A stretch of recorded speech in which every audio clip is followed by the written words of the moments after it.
Hey, what's up everybody? Video 44 coming at you in another video. Alright, so the Lakers get the victory in Washington 130 to 119. We wiped the floor clean, but it wasn't without a whole lot of highlights to remember. I'm telling you, it was a dunk-a-thon of the highest order tonight. Both teams put on a highlight, especially in the final 3 minutes of the game, which looked like the final 3 minutes of an all-star game the way they were playing. Super exciting stuff. Anthony Davis returned and continued to impress, playing Hall of Fame level basketball, MVP level basketball. He put up his fifth, I believe it was his fifth highest NBA total of all time, 55 points, 17 rebounds on 22 of 30 shooting, 2 out of 3 3-point shots. The guy was unstoppable, and I'm telling you the truth. He could have had more. In fact, he could have had a lot more. I really legitimately think he could have had 70 points tonight if we would have continued to run the pace that Russell Westbrook was running. It became a situation where Russell Westbrook was getting him the ball so much in the third quarter till you understood that it was nothing in between Russell and him scoring the ball at all. Like, there was nothing. They were just continuing to go and find that synergy with one another, and it was the easiest way to win.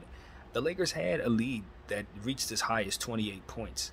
But, we did have issues, as I said in the last, in the pregame, that the Washington Wizards had a 17-point deficit in the previous game they had against Charlotte and had erased that.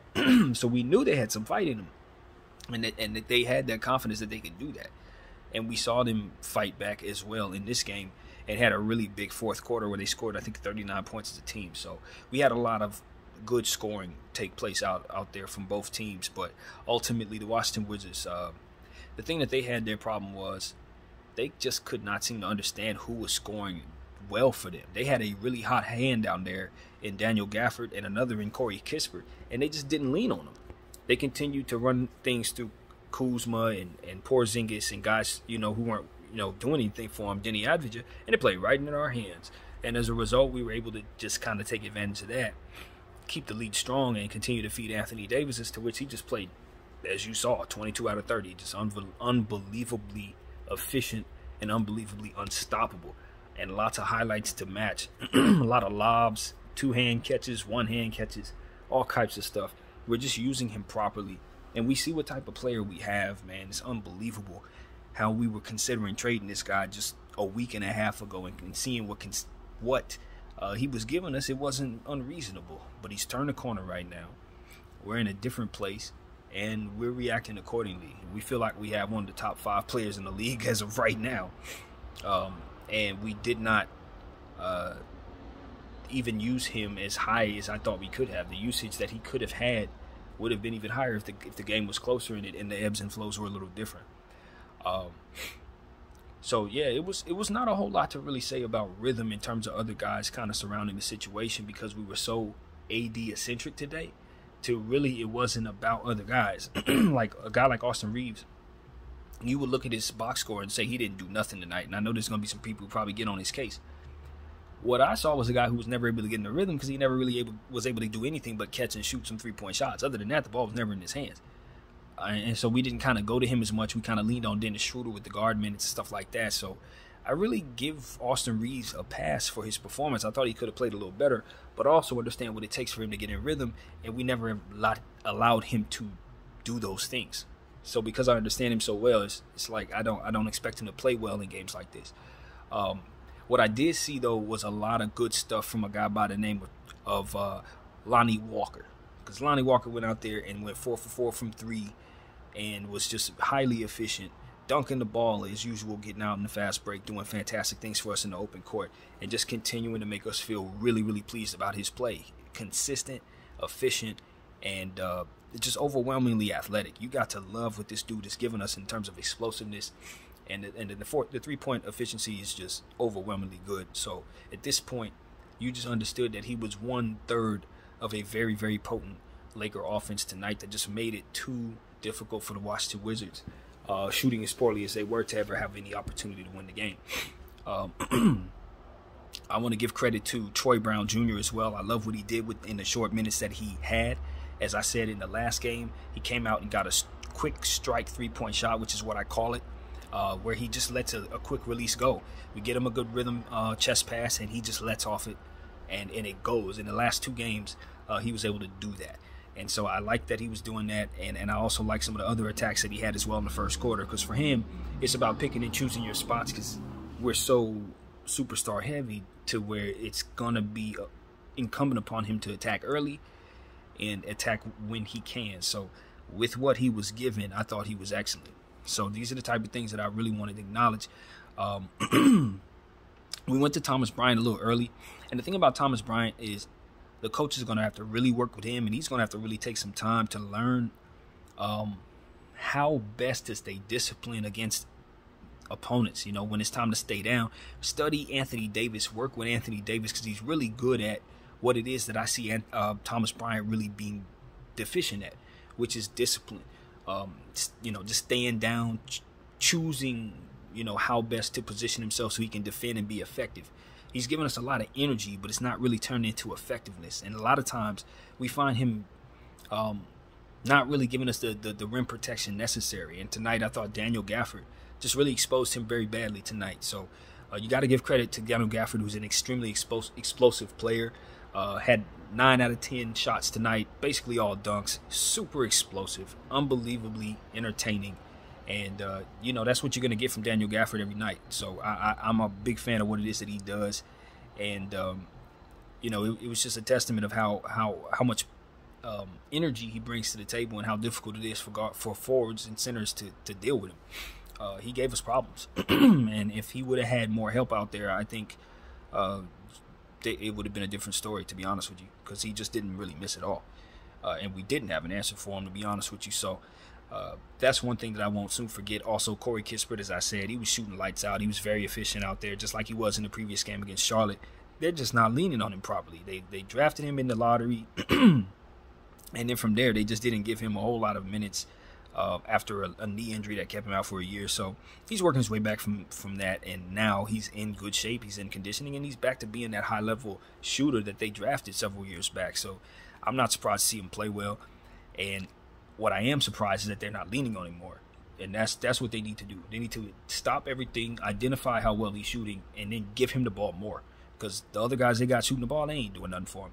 You know, it was awful down there. Looking at Danny Avdija and going like 1 for 9, Kuzma 0 from 3. I mean, their 3-point discipline was just horrible. And it played right into our hands, and I was extremely happy about that. The problem was, though, we had our own issues out there. One of them was LeBron James. And I called this out, man, probably around the 9-minute mark in the third quarter. It was a situation we were up like 29 points, and we got into a little bit of a situation where we had gotten a team offensive rebound, right? The team had worked hard for a second chance point. And instead of working the ball around, LeBron James gets it and just jacks up a 3-point shot without anybody else ever touching the ball, everybody standing around. And after that shot, 5 different team mistakes were made. And I just called it out one by one. I'm sitting here looking at my phone. I'm like, this is a domino effect that takes place when LeBron James does something that doesn't cater to leadership and teamwork and unselfishness. Anytime he does something that doesn't reward the team's effort, it's incumbent upon him to identify that is his role as the leader and as the king. You got to be able to identify when you got to reward people. It's just like a big man when he runs the floor. Get him the ball. Don't have him running down there for nothing. So that is the exact equivalent to that. But in terms of the big man, it's the whole unit on the floor that's just worked so hard to get a second chance bucket. They deserve to run a play that they can all be involved in. And when they did not see him reward them that way, and they saw him engage in a selfish act in that moment, I promise you, it begat more mistakes after that. Guys started turning the ball over. Guys started not playing defense.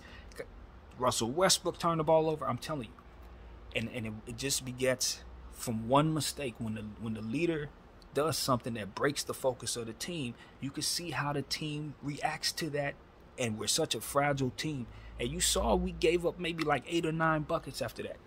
It became a situation where the Washington Wizards literally got back in the game based on that one single decision.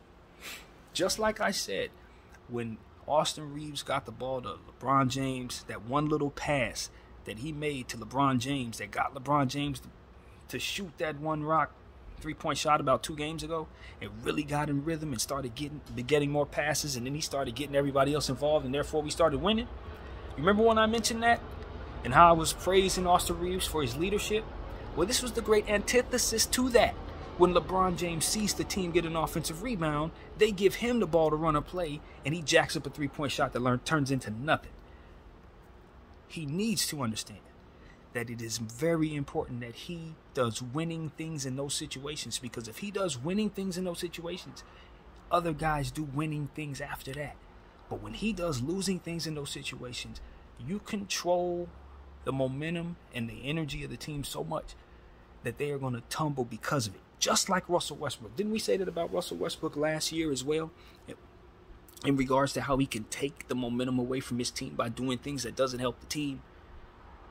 That he can give them momentum, but he can take it like no one else.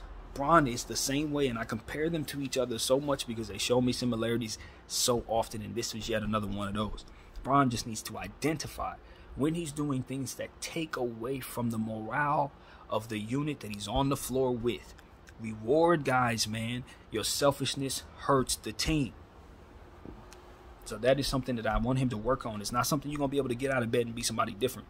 But he is going to have to understand that this is literally something he's always controlled.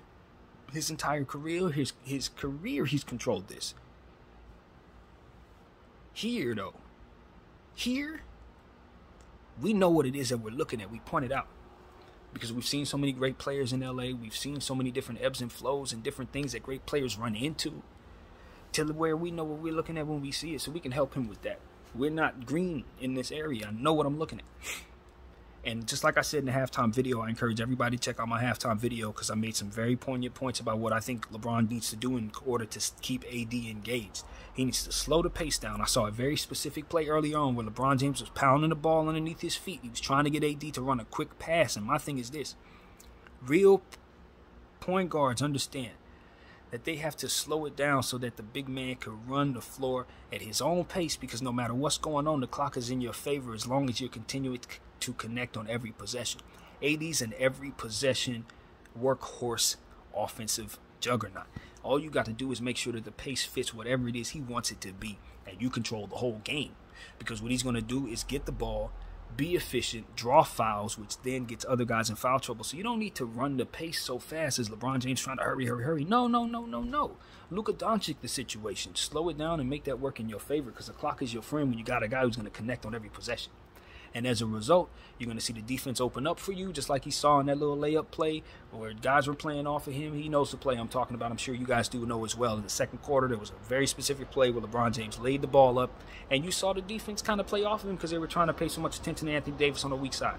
That's the type of stuff LeBron James can start getting used to. That's the second option on the team. You don't have to worry about first option defense all of the time, and it's going to make his game a lot easier, but he's going to have to continue to commit and enjoy and accept the sacrifice of being the number 2, just like Russell has to come off the bench and be the number 2. So these are the type of things I see LeBron James struggling with. Tonight was not the easiest thing in the world for him, but I am pleased that we got the victory, and he saw what the sacrifices necessary are going to be able to provide him if he just continues to feed AD the ball. Because the reality is, if we didn't continue to go to AD in that fourth quarter, we would have lost the game because of that little selfish mistake he made. Because Kuzma started getting hot, Kispert started hitting shots, Dafford was continuing to dunk, and they were finding their confidence. AD came in, settled things down by hitting shots, knocked down a big-time 3, obviously a couple lobs that you'll see in the highlights, but he settled things down, and my thing was we should not have had to put him back on the floor. I was not pleased with that. I was not pleased with Bron, and I wasn't pleased with Coach Ham, because my thing with Coach Ham is Dennis Schroeder, Patrick Beverley, we don't need both of them on the floor at the same time, my friend.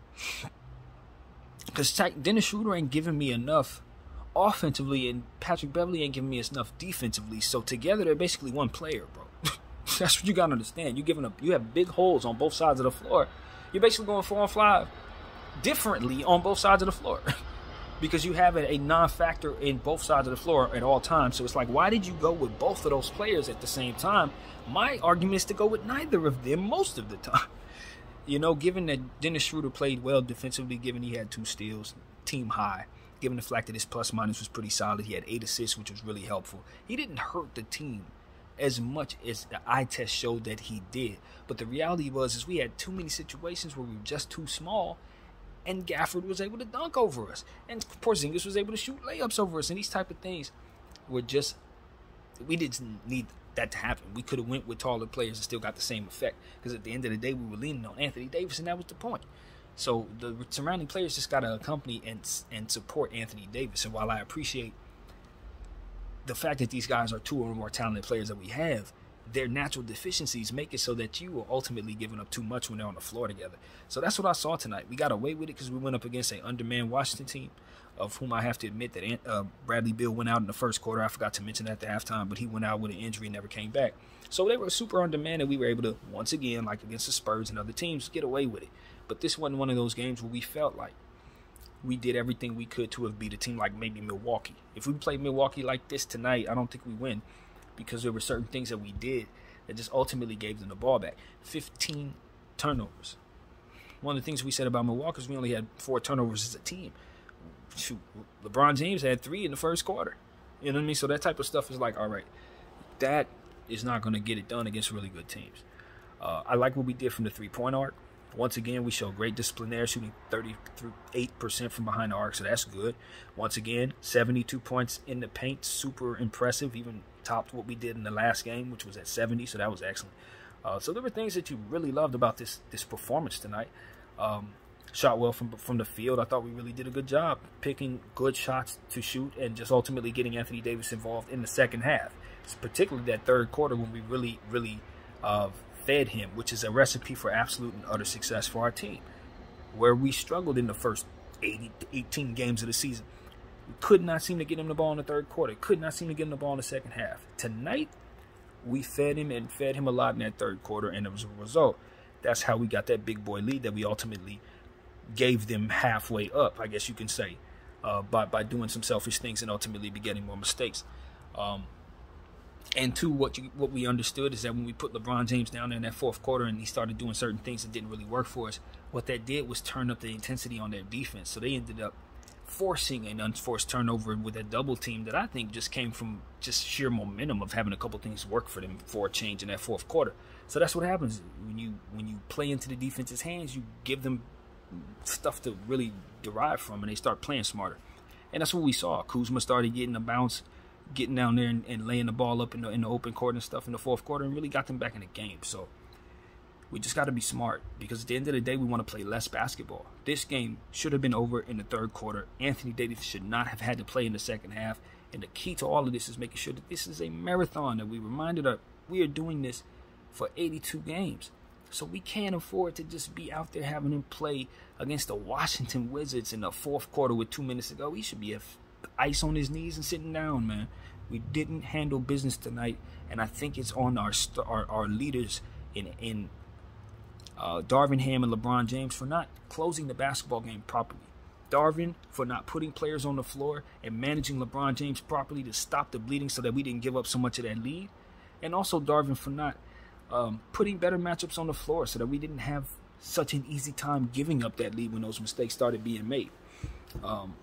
Not enough Wenyen Gabriel, not enough Austin Reeves tonight. And I get it. You want to choose certain games to keep guys healthy because it's a long road trip. You know, you can afford to rest guys. So it's smart in the overall grand scheme of things, and we won, so we got away with it. So it's all good. But at the end of the day, these are the type of things that we know we can't get away with against good teams. So it's best we don't do them against them. So that's really what it is, man. A super undermanned team. We can get away with a lot of stuff against them. They shoot bad, you know.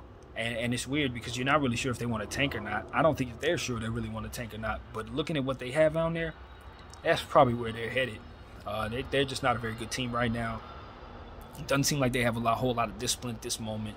Guys coming in and out of the lineup. So it's just a great time to run into this team. You know, Porzingis not really shooting well at all. Kuzma having a tough night, as I said, from behind the arc. Denny Avdija basically playing for the Lakers tonight. he was one of the best players we had. I ain't gonna lie to you. Just about everything Denny Alves just seemed to do outside of rebounding looked like it was in our favor. I ain't gonna even bullcrap you. The shots he was taking, the way he was playing defense was pretty solid. I ain't gonna take away from him defensively, but his offensive game was just, I mean, he might as well put on a white jersey for us, man. I kid you not. So I definitely appreciate that some of those turnovers that they had were unforced. It really made the game easier for us because we've been playing against some disciplined teams that don't really turn the ball over like that. So, yeah. It's nice to go up against some bad teams, man. Go through the Eastern Conference. Some of those guys ain't really all that talented over there. They're not really all that, they're not going all in like some of these teams in the Western Conference. A team like Washington got like 7 or 8 picks worth of equity over there that they're not using. So it wasn't on the floor, and we were able to take advantage of that. So that's really what it was, man. Ain't a whole lot to talk about in regards to this game outside of just so many fantastic highlights, and Anthony Davis just absolutely mauling them.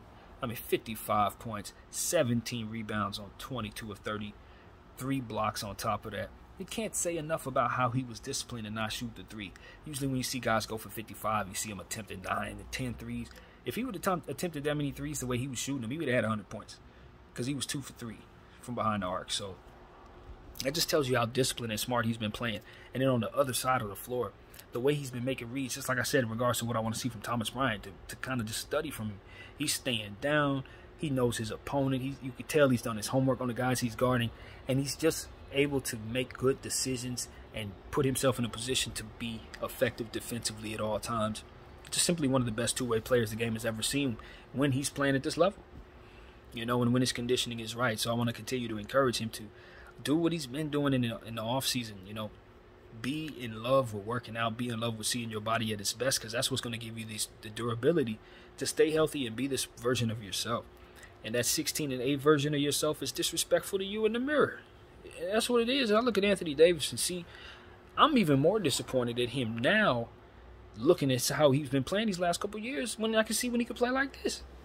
When I can see that he can play like this, there is no excuse for those performances that we've seen when he was less than. And then looking at him play like this makes me want to fire Frank Vogel all over again. That's another thing. I can't believe that we look so bad with him on the floor when he's capable of scoring this easily, when he's capable of doing so much. Now, granted, that finger issue kept him from shooting the ball as well as he did. But at the end of the day, we got a player who can do this, and we weren't using him this way at all. We weren't even attempting to use him in this way. And so I'm very pleased with Darvin Ham's ability to light a fire, not only under Anthony Davis, just about everybody else on the team. Getting Russell Westbrook to buy in, to playing off the bench, and ultimately facilitating with 15 huge assists tonight. I must mention, I was so very happy with how he was looking to find AD and how he was looking to find his teammates tonight. We should have let him facilitate the basketball throughout. The way that he was facilitating tonight, he would have had 23 assists, and Anthony Davis would have came out of there with 67 points. I'm telling you, we should have let him continue to facilitate. A lot of what happened tonight was kind of working other guys into the equation, and as a result, going away from Anthony Davis where we didn't necessarily have to. If anything, we were just getting other guys involved just to be nice to him, to be honest. We didn't need to really do anything other than continue to feed Anthony Davis for 2.5 quarters and then proceed to sit and just hold on to the lead. You know what I mean? As to which we just couldn't do because we couldn't play team basketball without Anthony Davis on the floor. And that's ultimately on LeBron James, man. And his choices. And so I'm not angry. We're obviously happy that we won the game.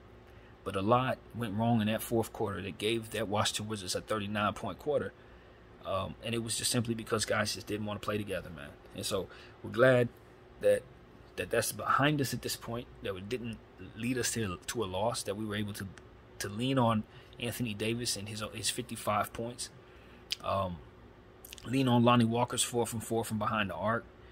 And, we got by, man. LeBron James was attacking. You got to give him credit for his scoring. Obviously 26 points I think he had. I think it was 8 rebounds, 6 assists. So I like the fact that he gave us 6 assists. That's something that I want to see him continue to be intent on. And I thought that he would have had even more assists if some of those plays would have connected better. The turnovers early on, he shored them up a little bit as we went along. We didn't have the same type of issues as we did in that first quarter.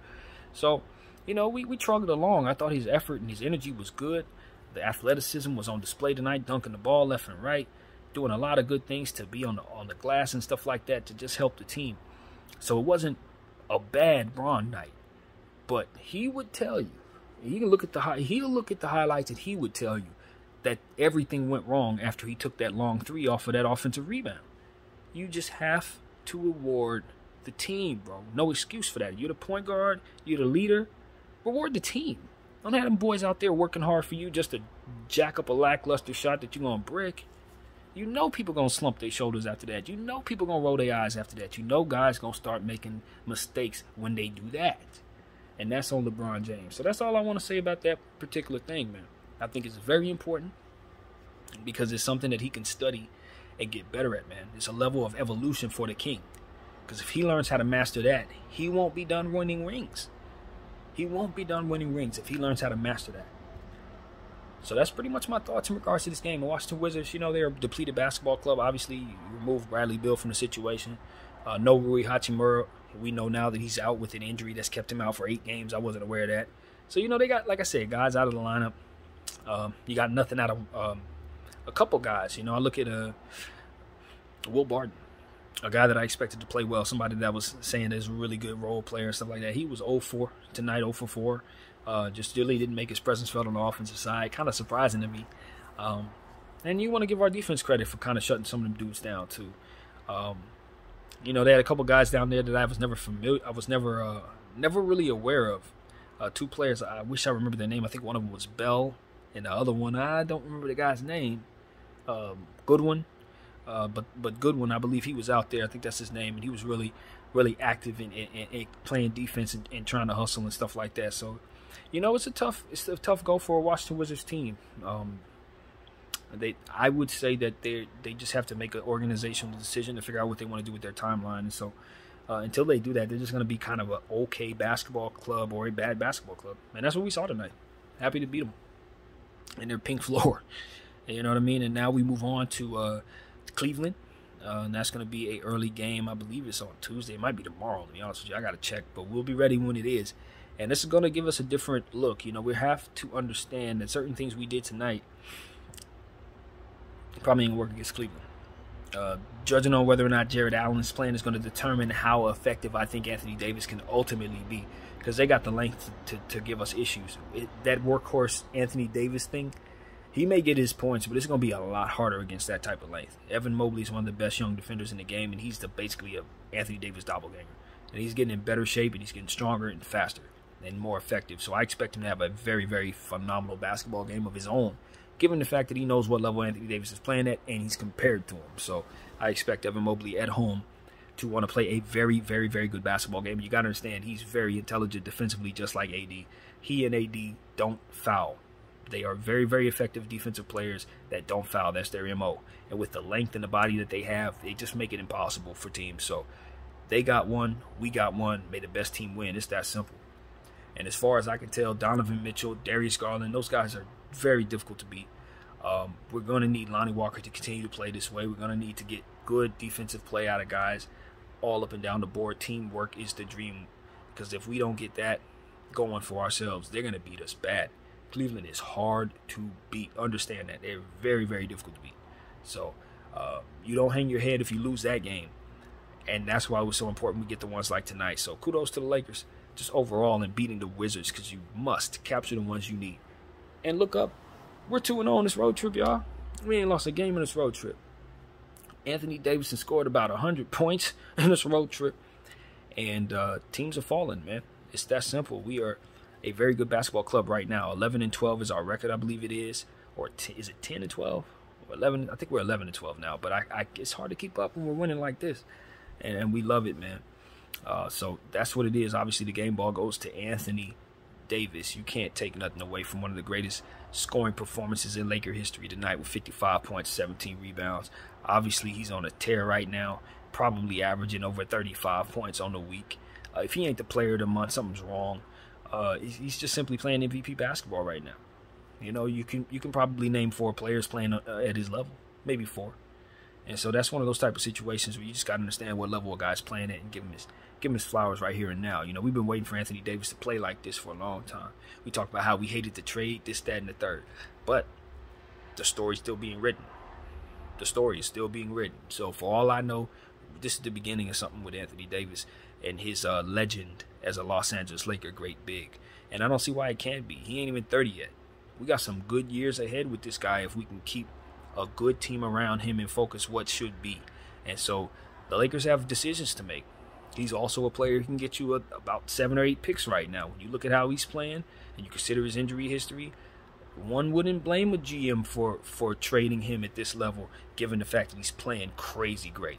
I wouldn't be happy with it. I don't think anybody in purple and gold wants that. But you can definitely see a situation where you've given yourself a future if you've done it. And that's ultimately a win for your franchise. So at this point, we're on cloud 9. We just got to keep this player healthy and keep him being fed the way that we're feeding him. Empower his coach to continue doing what he's doing and continue to encourage the players to sacrifice. And that's on the coach to encourage them to do that as well. As long as they're buying into what Coach Ham is selling, we got a chance to do anything and everything with this season, with this team. So that's what I want to say, man. That's pretty much it. The Washington Wizards went home of a loser. Obviously, they stayed home a loser. In their little pink uniforms or whatever they want to do, we took care of business. There wasn't no question about who we were tonight. We are an Anthony Davis-led basketball team that can beat you on any given night. And so that's what it's about, man. We just got to continue to work with these young players, work with the role players that have struggled, shuffle the players out of the lineup that can't help us, and continue to invest in a lineup that I think can really, really do some good things if healthy and if willing to work together and sacrifice. Because everybody knows this team, they're fragile mentally. We got a lot of guys on this bench that could either go really, really high or really, really low, really, really fast. So we need as a team to understand that and not get too high or too low about anything. We got 2 nice, good victories on the road right here. Anthony Davis playing crazy great, but we still need to work our tendencies. We still need to understand that the things that we're doing must be kept up so that we can continue to feel good about ourselves. Because once we start making mistakes, that confidence of this team, this chemistry, it can go by the wayside so fast, just like we gathering this confidence real fast. So let's keep our balance, come into Cleveland not worried about winning or losing, but more so working on those tendencies that we always talk about and being intellectually competitive in our nature. That's what we always say. BDL 44, I thank you all for watching. I'm out.